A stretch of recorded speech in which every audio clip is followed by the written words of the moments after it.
Hey, Dios te bendiga rica, abundante y poderosamente. Dios es bueno y para siempre es y será su misericordia.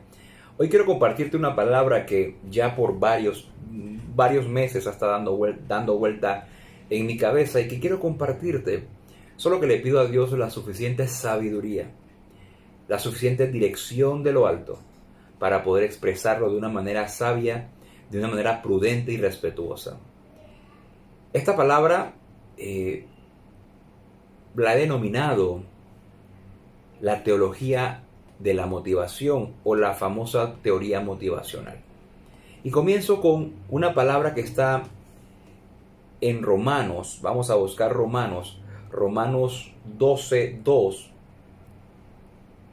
en donde la palabra de Dios me dice lo siguiente, que tiene que ver con el tema de los deberes cristianos. Oiga esto. Dice la palabra de Dios, el apóstol Pablo decía, no os conforméis a este siglo, sino transformaos por medio de la renovación de vuestro entendimiento. ¿Para qué? ¿Para qué teníamos que ser renovados de nuestro entendimiento? ¿Para qué? Para que comprobáramos, dice aquí, para que comprobéis cuál es la buena voluntad de Dios. Dice que es agradable y perfecta. Yo no sé, pero en los últimos 15, 20 años en América Latina se ha levantado una corriente de coach, de motivadores cristianos, y que evidentemente han hecho un trabajo bastante interesante, han levantado personas. Sin embargo, yo hoy quiero que pongamos cuidado con esto, que para mí está creando un fenómeno que más de llevarnos a Cristo nos está alejando. Fíjese, usted ha escuchado durante muchas iglesias, prédicas, televisión, esto como que vamos, esfuérzate y sé valiente, sigue adelante. Ha escuchado esto de arriésgate, el Señor va contigo, no tengas temor, tú puedes, ve hacia adelante. Otros dicen, no pienses en poco, no te limites. Tú puedes hacerlo, el Señor te va a bendecir, el Señor te va a prosperar. Dicen otros, te van a abrir las puertas, serás cabeza y no cola. Tú naciste para ser un empresario y no para ser un empleado. Tú naciste para ser un emprendedor, tú has nacido para ser un líder. Precisamente todo esto es lo que hoy se denomina la famosa teología motivacional. Pero es en donde se tuerce la palabra de Dios. ¿Para qué? Para aquellos que van a la iglesia llenos de egoísmo, oiga esto, de egocentrismo, afanados por querer crecer, de ser grandes. Buscan su propio beneficio. Y cuando escuchan estos mensajes, cuando escuchan esta motivación, dicen, wow, este es el evangelio que yo quería escuchar. Este es el evangelio de Jesús. Porque veo que Jesús quiere lo mejor para mí. Así como yo, wow, estamos sintonizados con Jesús. Pero ¿sabe algo? Ese mensaje realmente es contrario al evangelio. Dios quiere lo mejor para sus hijos. Pero oiga esto, el evangelio de Jesucristo dice, niégate a ti mismo. El evangelio de Jesucristo dice, toma tu cruz y sígueme. Y precisamente Pablo, en este mismo capítulo, dice en el versículo 1, dice, así que hermanos, dice, os ruego las misericordias de Dios que permanecéis, dice, que pertenecéis vuestros cuerpos en sacrificio vivo, santo y agradable a Dios. Hoy, a consecuencia de lo que vivimos, todos los días escucho, oiga esto, todos los días escucho a motivadores de la palabra, dando motivaciones, alentando a la gente que todo va a pasar, que va a seguir adelante, que todo va a estar bien, que la iglesia no se ha detenido. Oiga, esas son conferencias de tipo motivacional.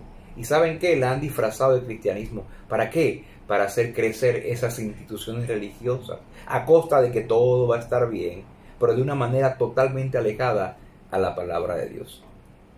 Mire, yo le voy a decir algo. La iglesia se ha detenido.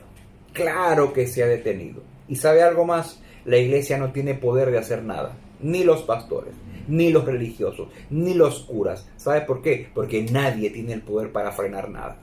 Solo Dios, por medio de Jesucristo, lo puede hacer. Pero predicar de Jesucristo es lo que hemos estado olvidando, porque estamos preocupados en motivar a la gente.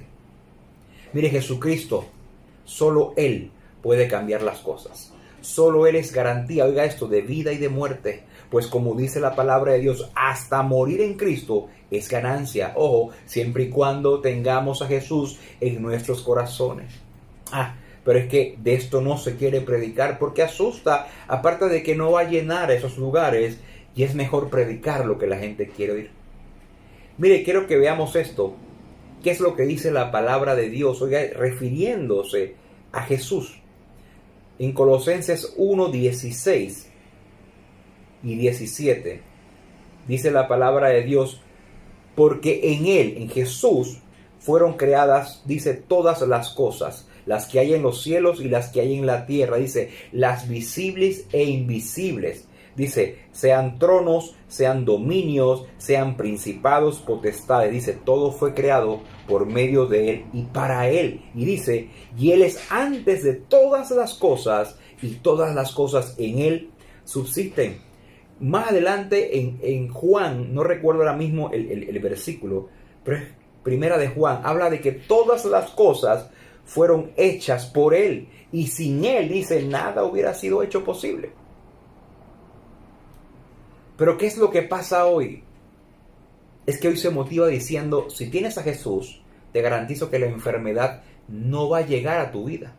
O ya no llega a tu vida. O te van a decir es que los problemas ya no se te van a acercar. Que tu matrimonio va a ser un matrimonio de lujo.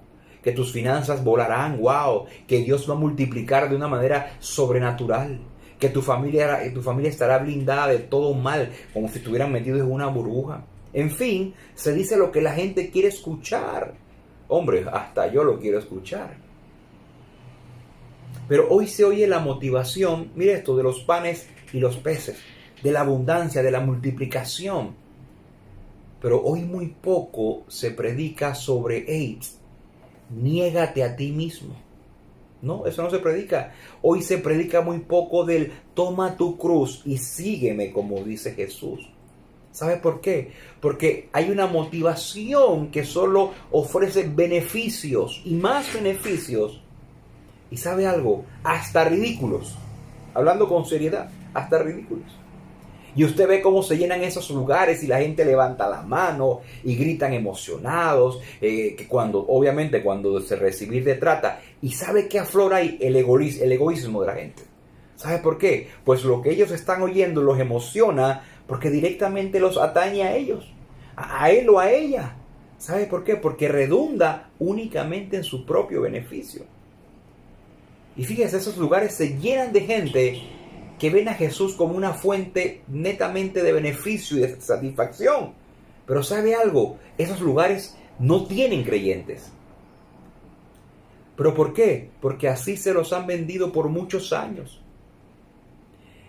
Y es por eso, mi querido amigo, amiga que escuchas, que ves este video, es que tú ves gente entrando y saliendo del Evangelio, entrando y saliendo del Evangelio. Se van, ¿por qué? Porque no ven los resultados efectivos como se lo están vendiendo.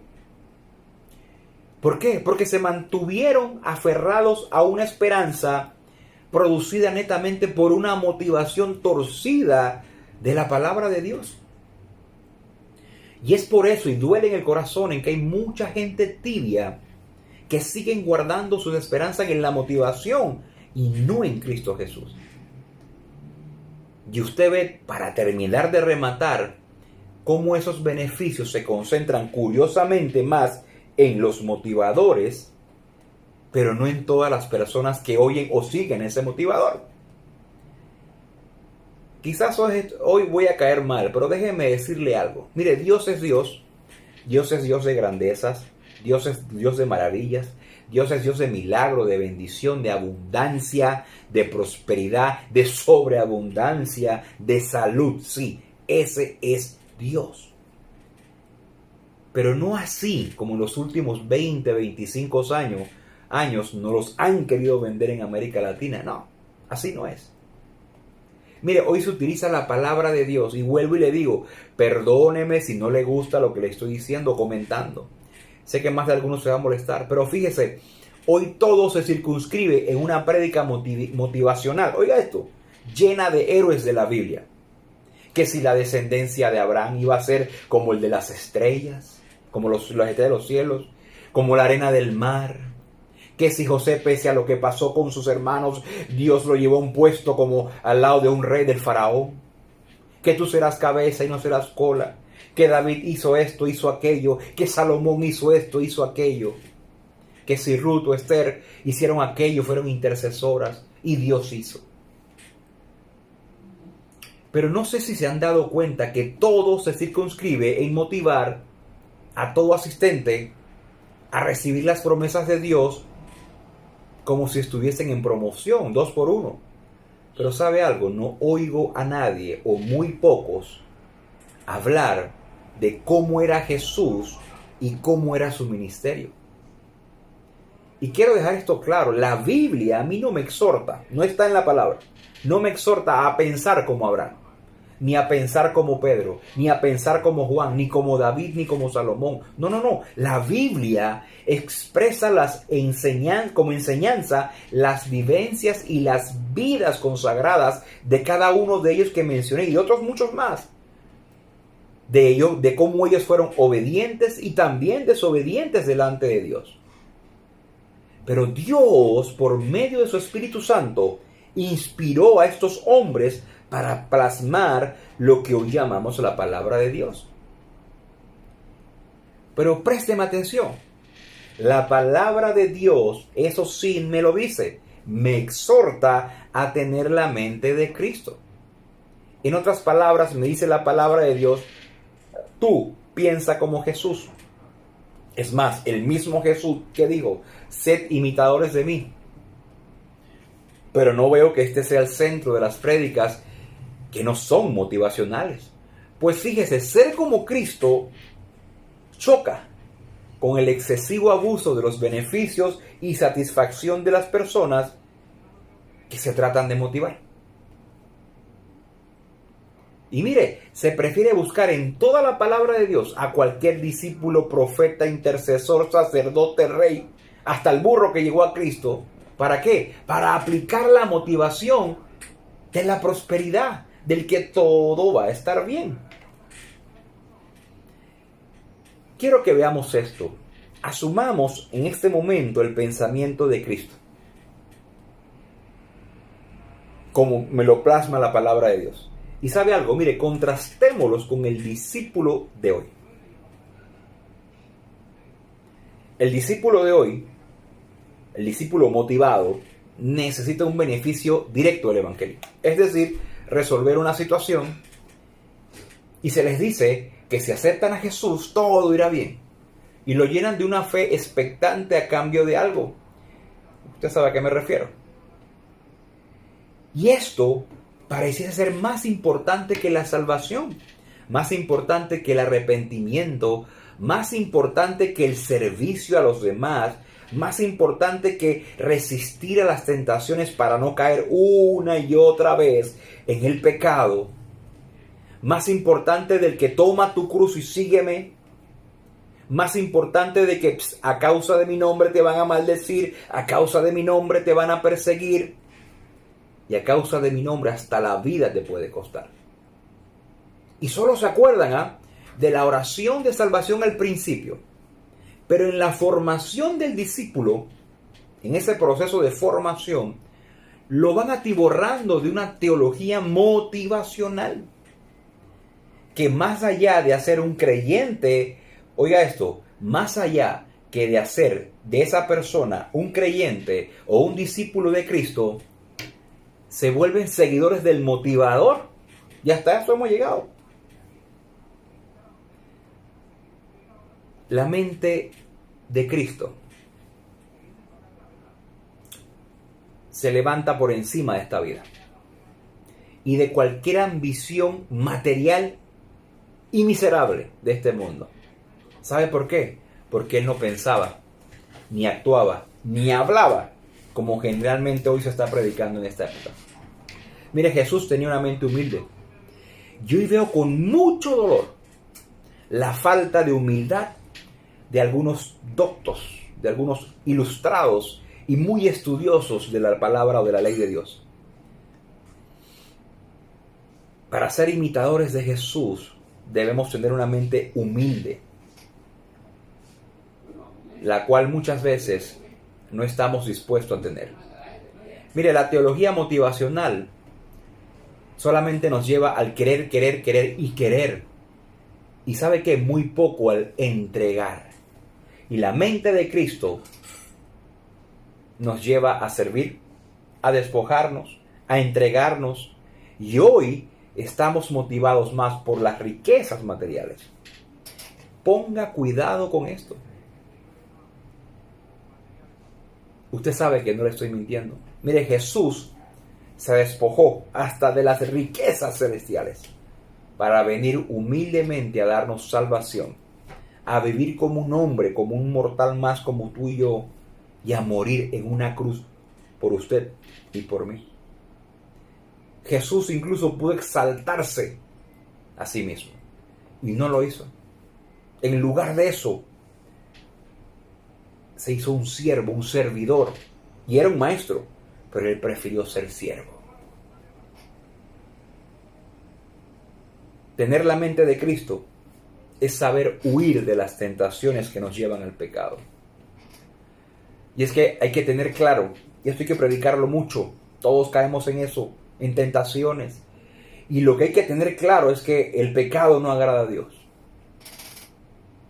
Y sabe algo, muchos de nuestros problemas pudiesen haberse evitado si hubiésemos hecho caso o hubiésemos hecho las cosas correctamente desde el principio. Mire, Jesús siempre tuvo una mente recta ante cualquier circunstancia que él pudo haber enfrentado. ¿Y sabe algo? ¿Por qué? Porque él nunca manifestó su voluntad, sino la voluntad del Padre. Él cumplió con la voluntad del Padre de los cielos. ¿Sabe por qué? Porque él sabía que él debía tener una comunión constante con su papá. Y por esa razón, por esa comunión, él fue un hombre santo y sin mancha.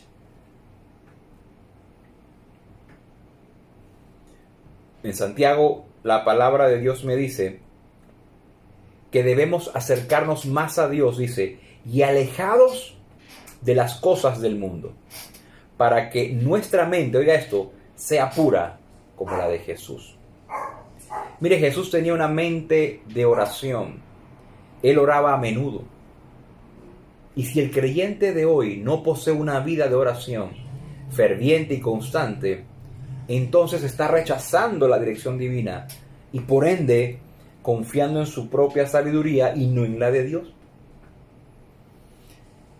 Mientras la iglesia y nosotros los miembros de ella no actuemos ni pensemos como Cristo, nada va a ser diferente. Óigame, nada va a cambiar. Recuerde esto. Todo lo que le ocurrió al pueblo de Israel desde Noé, oiga esto, hasta cuando Pablo escribió el Apocalipsis, fue como consecuencia que ellos se desviaban de la palabra de Dios. Eran rebeldes a su palabra y adoraban y creían en cuanta cosa se les ocurriera. Sinceramente, hoy tenemos que procurar ser más y más parecidos a Jesús. Pero es lo que lastimosamente en los últimos años no se nos ha dejado de hacer. ¿Sabe por qué? Porque todos quieren ser como reyes, todos quieren ser ministros, todos quieren ser profetas, fuego de arriba, fuego de abajo, pero nadie quiere ser como Jesús.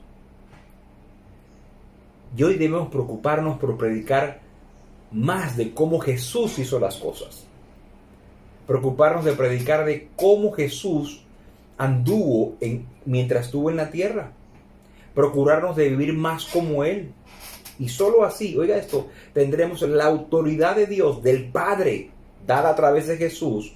¿Por qué? Porque por Él fueron hechas todas las cosas.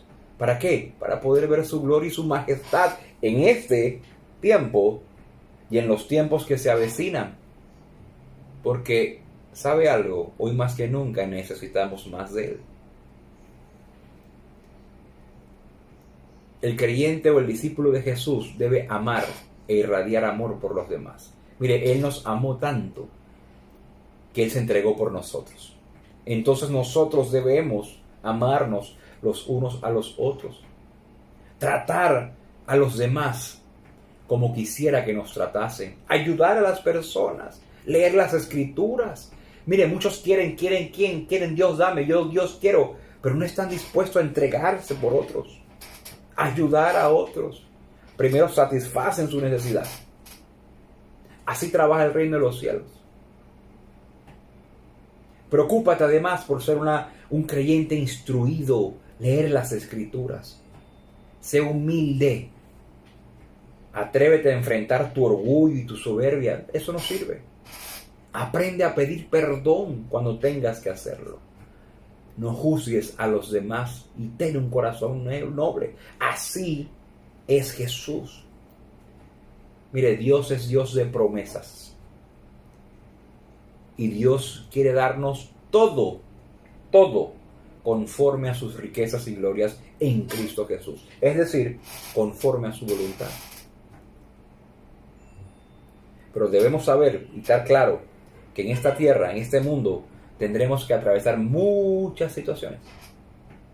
Sin embargo, si actuamos como Cristo, si tratamos de ser más como Él, Dios en su infinita misericordia nos ayudará en todo momento.